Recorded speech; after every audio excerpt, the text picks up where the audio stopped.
Understand, we've both experienced health anxiety, and we know how awful it feels and how it can take over your mind and cast a shadow of fear over your life. We know that you want to feel better because worrying about your health can rob you of precious time and peace of mind. Over the last 9 years, we've uncovered the biggest challenges our listeners face with health anxiety. And in the Anxiety Slayer First Responder series, we respond to these challenges with step-by-step teachings, tools, and techniques to help you stop anxious thoughts about your health.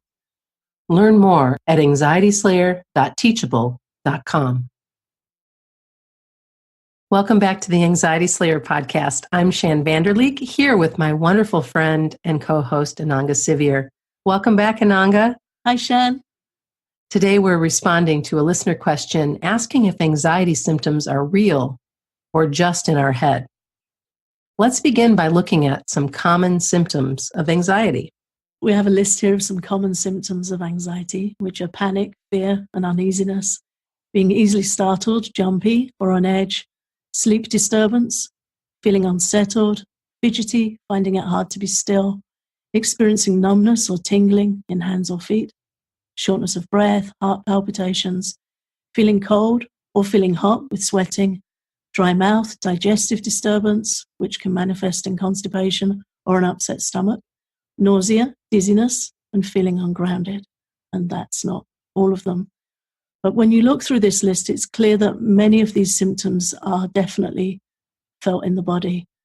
They are physical. The dizziness, the nausea, anxiety affecting our sleep, heart palpitations, numbness, tingling, many of these are definitely physical symptoms. The more compassionate medical view on this allows for the fact that anxiety and stress provoke the release of hormones into our bloodstream that causes both physiological and emotional results. And when we experience brief spells of stress, the body releases stress hormones that can provoke physical symptoms and changes. When the stress passes, the symptoms will settle as well. The challenge with anxiety is that we get stuck in a fight or flight state and experience ongoing symptoms because the body just doesn't get the chance to stand down from the stress. Anxiety symptoms are real and they are happening in the body, but they are affected by what happens in our mind.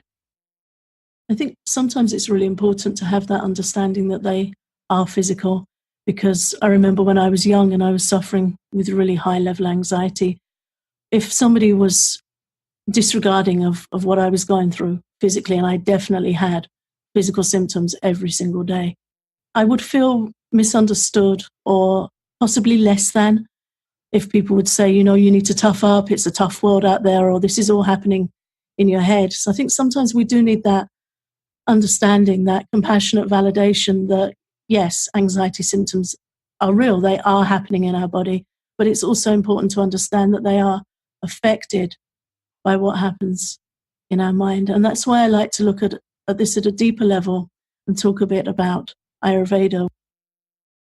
Ayurveda teaches that our mind and our body work very closely together. They're a unit that each affects the other. If you're in pain for a long period of time, it will make you feel, or it can make you feel low. It can make you feel really worn down and low. This I know from personal experience.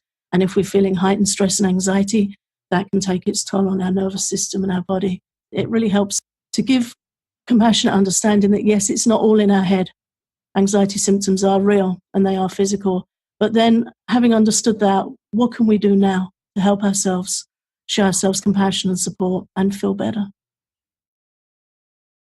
And on top of that, Western medicine tends to separate the mind from the body, which can add to our self-doubt and suffering.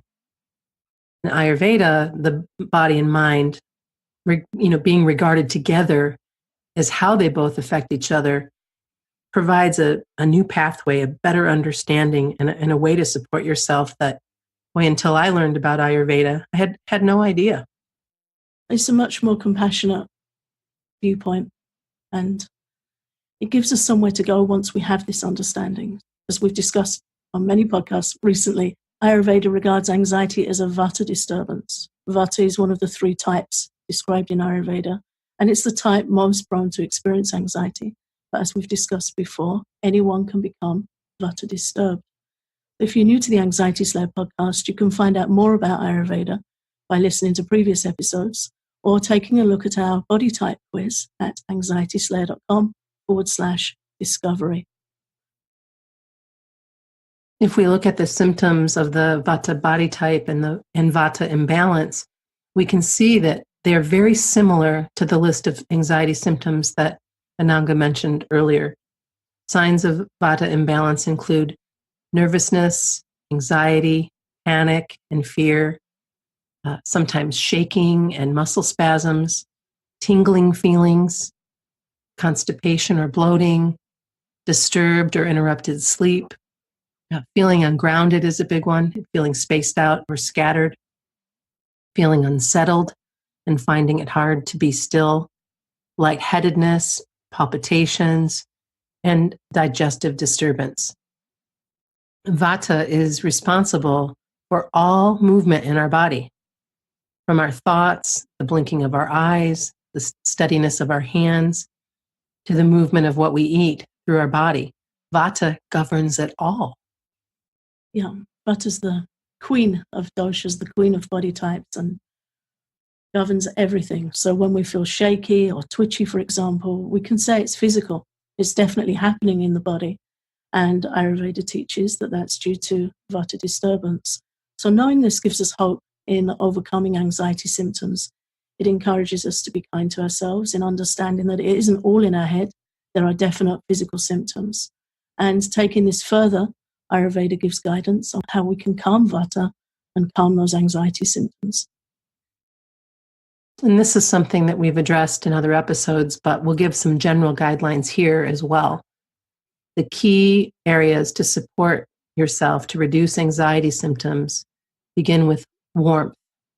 Warm foods, a warm and cozy sleeping place, wrapping up as warmly as you can when you go out, and covering your ears in cold and windy weather. We also have mentioned many times to put oil inside your ears before you go out as well. Peace is another key area. Ayurveda considers overstimulation to be the main cause of anxiety. Change, travel, disrupted routines, too much incoming information from screens and caffeine all provoke anxiety and all of its symptoms. Building peace into your day wherever you can will help. Using noise-canceling headphones and earplugs help turn down the noise that can challenge anxiety sufferers. Reading instead of scrolling feeds and calms the mind instead of stirring it up.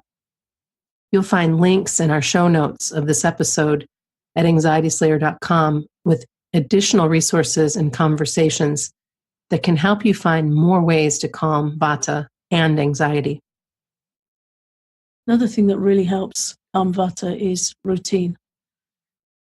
Vata gets really disturbed by change, and it's important as much as we can to try and build routine into our day. It just gives a groundedness and a steadiness that helps calm anxiety.